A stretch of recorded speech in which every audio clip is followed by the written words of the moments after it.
Perimenopause. It is not just hot flashes and mood swings. This is a transition, one that every woman will have to face and one that happens way before menopause. It is the transition years that can last anywhere from 10 to 15 years. The transition years before we get into menopause itself. Now here's the thing, most of us don't have a clear roadmap about menopause and perimenopause. Our moms, that generation, they didn't really talk about it. It was almost like it was taboo and very hush-hush, which, as you can imagine, kind of made it hard for them to navigate and to even pass down information to us. And this is why it's great to see the conversations building online on social media about menopause. There's so much education going on right now, which is great. But the disadvantage of all of that is in the midst of that information is misinformation, disinformation, things being presented from a person's point of view, so biased information. So we're left trying to figure it out on our own. We've taken to Google our symptoms, to kind of figure out what supplements we should be taking during this period. And most of the time we limit our discussions to supplements and hormone replacement therapy. However, there are a number of tools in our toolbox, and that's what we're going to be breaking down today. We're going to be talking about 4 tools, and 2 of these you can immediately start to work on today. So what is perimenopause really? Perimenopause is the stage before menopause. Menopause itself is one day. It is the day when you've gone a whole year without seeing your period. That day is menopause. The day after, you're post-menopausal. Perimenopause is the transitional years before you get into menopause. Some experts say it can last for 7 to 10 years and others say 10 to 15 years. Now, in this transitional phase, hormones start to shift, especially estrogen and progesterone. Usually people think that your hormones just decline. They don't. It actually spikes and dips and it just goes haywire for a while, because when it starts to dip, the brain is like, there's something going on here, and overcompensates, and so it spikes again. So it dips, it spikes for a period of years before it then finally starts to decline. And during this period, women note a number of symptoms. In fact, experts are saying that there are up to 90 symptoms. And these symptoms vary from mood change to brain fog, unexpected weight gain, especially around the belly region, joint pain, sleep changes, irregular periods, and so many more. So let's briefly talk about estrogen, and this is one of the hormones we mentioned that spikes and dips during this period. Estrogen plays a crucial role in many systems of the body, not just the reproductive system. Estrogen plays a role in bone health. It helps to maintain bone density and protect against bone loss. And this is why many menopausal women are at a higher risk of osteoporosis as estrogen starts to decline. Estrogen plays a role in brain function. It affects mood, memory, and cognitive function. And this is why some women complain about brain fog as they get menopausal. Estrogen plays a role in cardiovascular health. It helps to keep blood vessels flexible and supports healthy cholesterol levels by increasing HDL and reducing LDL. So that's the good cholesterol, bad cholesterol. It plays a role in skin and hair. It promotes collagen production and skin elasticity. It keeps your skin hydrated and promotes hair growth. It affects metabolism. It influences how your body stores fat and plays a role in insulin sensitivity and energy use. We could go on and on and on, but as you can see, estrogen plays many important roles in the body, and during perimenopause, that transitional period before menopause, it is dipping and spiking, and then it starts to decline. And this is why we start to feel all the symptoms during perimenopause as those hormones start to shift. Here's what's frustrating. Many women don't realize they're in perimenopause. As of right now, there is no test that would definitively tell you that you are menopausal or perimenopausal.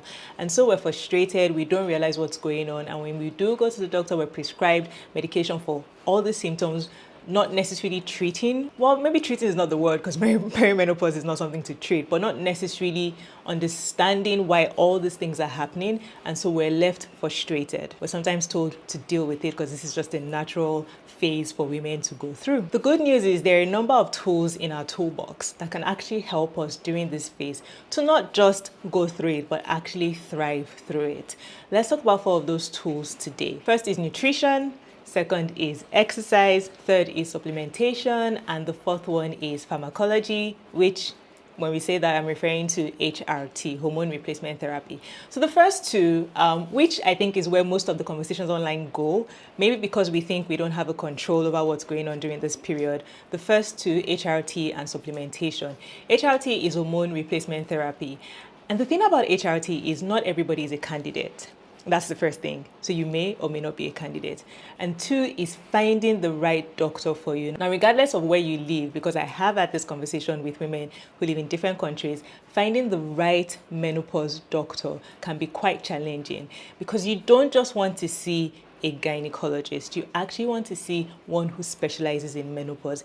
It would be like the difference between me, I'm a fitness trainer, I help women get fit and strong and thrive through everyday life. That doesn't mean I'm well suited to work with an actual sports athlete. The skills that the person needs to develop the athlete, I might be able to help them in some way, but it is not my area of specialization. They would get more help if they worked with the right coach. It's the same thing when we just work with a gynecologist as opposed to actually finding one who specializes in menopause. And that can be quite challenging as to the fact that you may or may not be a candidate for HRT. And if you are a candidate for HRT, you still have to pay attention to the other tools in your toolbox. HRT is not a fix-all. Now, when it comes to supplementation, you really want to be careful to not just grab every supplement out there or as recommended by someone online. Because the truth is, you may or may not be deficient in a particular supplement. You might not do well with a particular supplement. And the fact that one person is using a supplement does not mean that you need to use it. Have you done your blood work? Have you spoken to a doctor? Do you actually need to be supplementing a particular thing? So I'll give you an example. I take a whey protein supplement, whey protein powder, almost every day because it is quite hard for me to get all of my protein through food. I just don't eat that much food. I have tried. So most days I have to supplement with 1 scoop of protein powder, which gives me about 24 grams of protein in order to meet my protein requirement. There are people in my coaching program who can very easily meet their protein needs without having to take a supplement. To see how I need protein supplement to meet my goals, but another person might not. So just taking recommendations from someone online to use magnesium, to use this supplement, to use that supplement, you might not actually need that supplement, or maybe you need a different strain or variant of that supplement. So it is best for you to get your blood work done, to talk to a doctor to see what supplements are right for you. And even when you do find those supplements, again, it is not a fix-all. You still have to pay attention to the other tools in your toolbox. So now we come to your nutrition, and this is one of those things that you can immediately start to make changes to. You can immediately start to get control of your nutrition. And a number of things are going to help you, but I'll talk about 3 things here. The first thing you want to do with your nutrition is to reduce the amount of hyperpalatable ultra-processed foods. You want to focus more on homemade foods, on minimally processed foods. You want to cut out added sugar as much as possible. The quality of your food really matters at every stage in life, but especially during this period. Second thing when it comes to nutrition is making sure that you are getting enough protein for your goals, for your weight. I work with women who are age 35 and above, and one thing I can tell you is when these women come into my program and we start to track how much protein they're getting, most of them are not quite getting enough protein to support their bodies, support their bones, support their muscle. You want to make sure you're getting enough protein in your diet. And one easy recommendation and one easy way to calculate to even know how much protein you should be getting is to make sure you're getting 1.6 grams of protein per kilogram of body weight. The range is usually somewhere between 1.2 to 2.0. 1.6 is about the sweet spot for the everyday person, you and I. So you want to take 1.6 grams and multiply by your body weight. So if you weigh 70 kilograms, for example, you take 1.6, multiply that by 70, and whatever you get is what you should be hitting on almost a daily basis in terms of protein. If, however, you have a lot of weight to lose, let's say you weigh 100 kilograms and you multiply by 1.6, that's 160 grams of protein. That might seem like a lot for you. You might, in that case, want to use your goal weight. So maybe your goal weight is 70, then use 1.6 times 70 instead of 1.6 times 100. If that sounds like a lot and you don't quite even know how to calculate that or get to that, not a problem. That's part of what I teach in my group coaching program, Fit, Strong, Thrive. The details will be in the description. Make sure you click on the link, check it out, and see if it's a fit for you. So make sure you are getting enough protein. I say almost daily because you're not going to hit it every single day, but that's fine. The third thing you want to work on when it comes to your nutrition is dietary fiber, to make sure that you are getting fiber on a daily basis. And again, once you start to track this, you'll be shocked at how much or how little fiber you are getting. The recommended amount for women is 25 grams per day and men 35 grams per day. Now you can use portion control, you can kind of just look at your plate and see how much food is landing on your plate and all of that. But trust me when I say there is a big difference between when you eyeball how much food falls on your plate or how much food you put on your plate, and when you actually start to track using a scale, using an app, using ChatGPT, whatever you want to use. But tracking is a game changer, and as you start to get into perimenopause, you want to start to track your protein and your fiber. Now the last thing we're going to talk about in your toolbox, which is another one you can start to control today, is exercise. And I'm specifically going to talk about strength training. You knew I was going to say that, right? Ladies, you need to lift those weights. It is not enough to just use 3 kilograms and 5 kilogram dumbbells. We are losing muscle during this stage.